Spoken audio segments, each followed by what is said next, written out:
Hello, everyone. Let's just jump right into the new 6.3 leaks. Let's start off by the 6.3 map expansion. In one of my videos, I had already showed it, but it seems like the map expansion will be shorter than what was expected. Here's an image of the exact map expansion we will have in 6.3. Moving on, let's talk about the new artifact sets. Let's start off with Columbina's Artifact Set. The name for Artifact Set will be Dawn Song of the Morning Star and Moon. The benefits for this set will be accordingly. For 2-piece set, it will increase Elemental Mastery by 80. For 4-piece set, while the character is off-field, lunar reaction damage will be increased by 20%.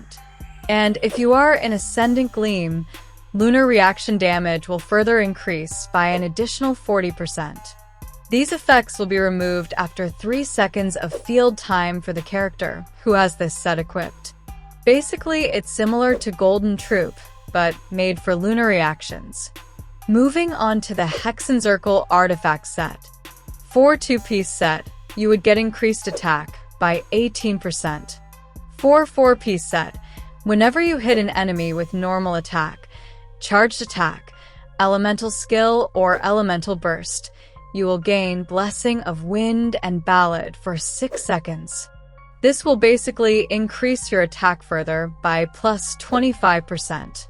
And if the equipping character has completed their particular witch's homework quest, the effect upgrades to Resolve of Wind and Ballad. It would further increase the crit rate by 20%. These effects can still be triggered even when the wearer is off-field. Let's move on to the signature weapons for both ZIBAI and Columbina. I won't take too much time explaining them, so here are the images for their particular signature weapons. Honestly, Columbina's signature looks really good so far, and ZIBAI's signature is not too bad either.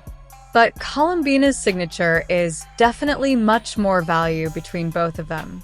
You can pause the video to have a look at them. Moving on to Columbina's kit.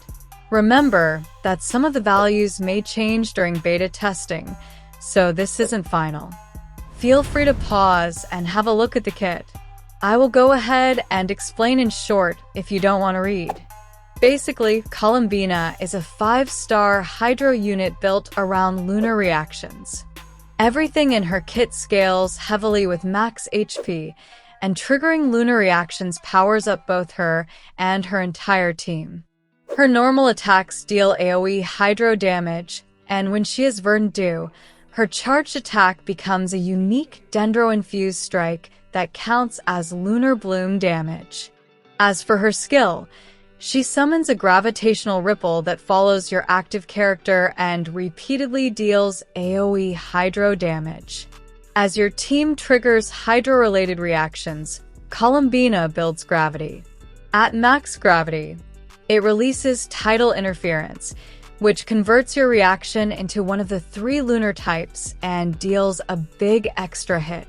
This is the core of her reaction playstyle.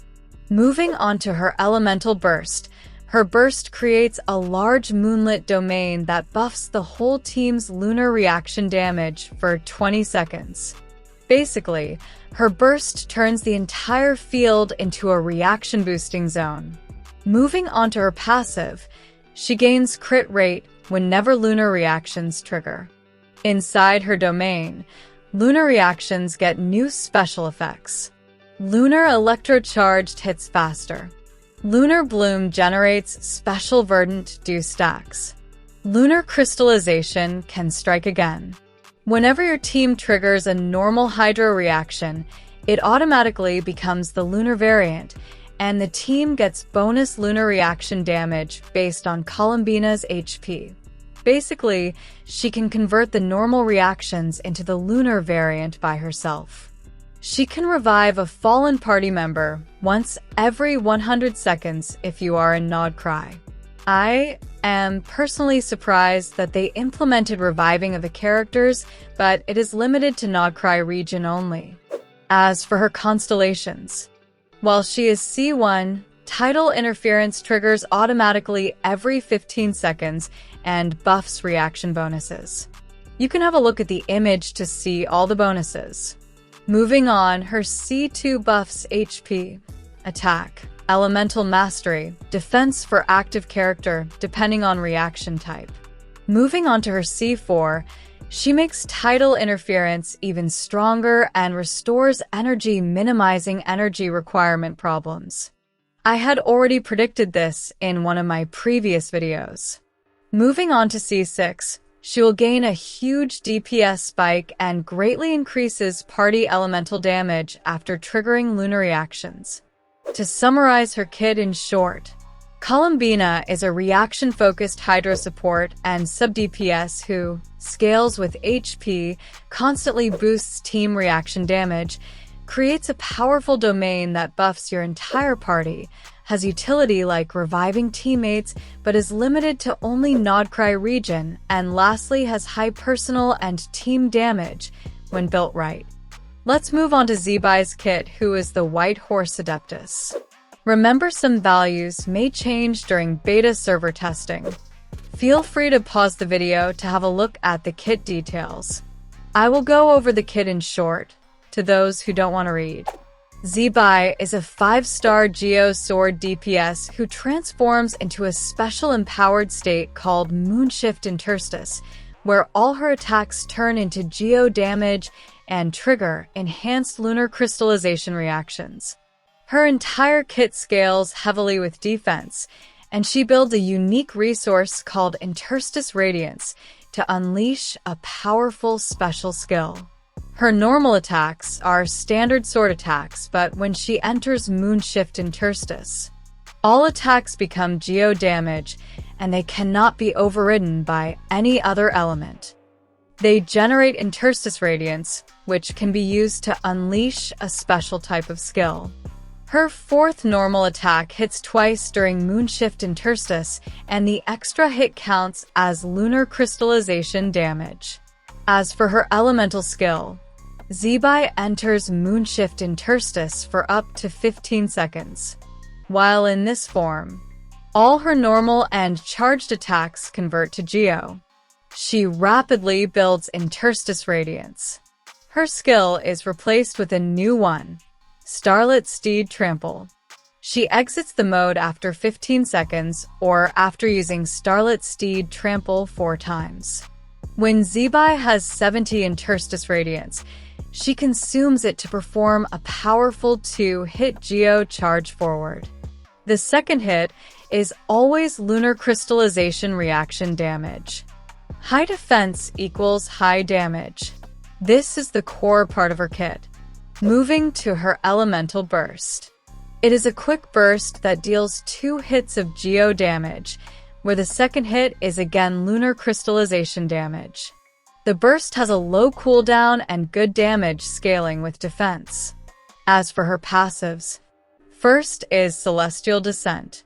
When casting skill or triggering lunar reaction gives a buff that boosts the damage of Starlit Steed Trample based on 40% of ZIBAI's defense.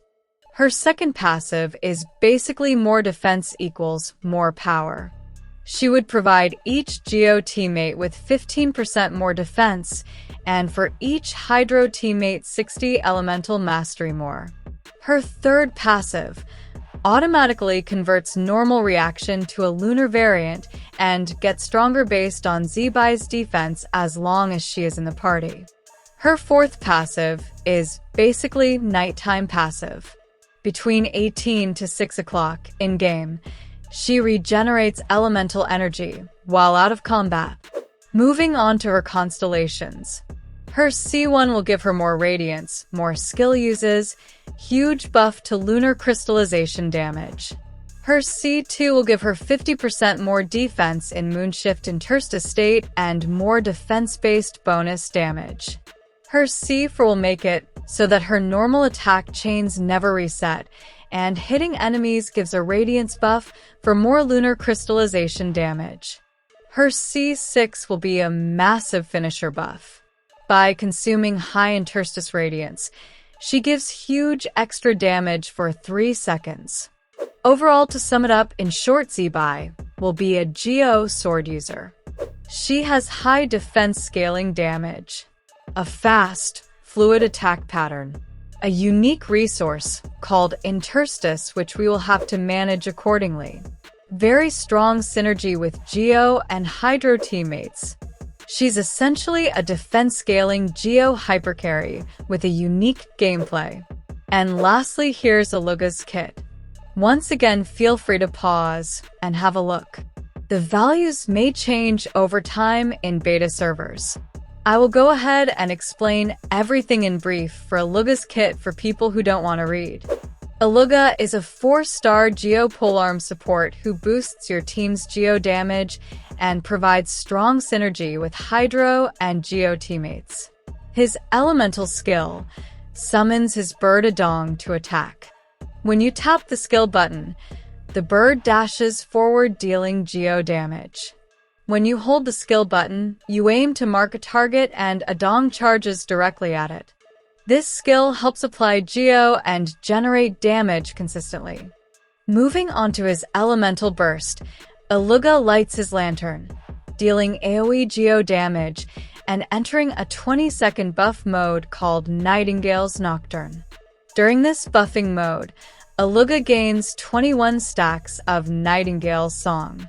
When the active character deals any kind of damage, whether it be normal, skill, burst, plunge, or charged, they consume 1 stack and deal extra Geo damage that scales with Illuga's elemental mastery. If the hit triggers a Lunar Crystallization reaction, the bonus damage is even stronger. He also gains extra stacks if Geo constructs are made by the team. Overall, his burst turns him into a buffing machine, enabling the active character to trigger boosted Geo hits constantly. As for his passives, his first passive is Pact of the Lantern Bearer.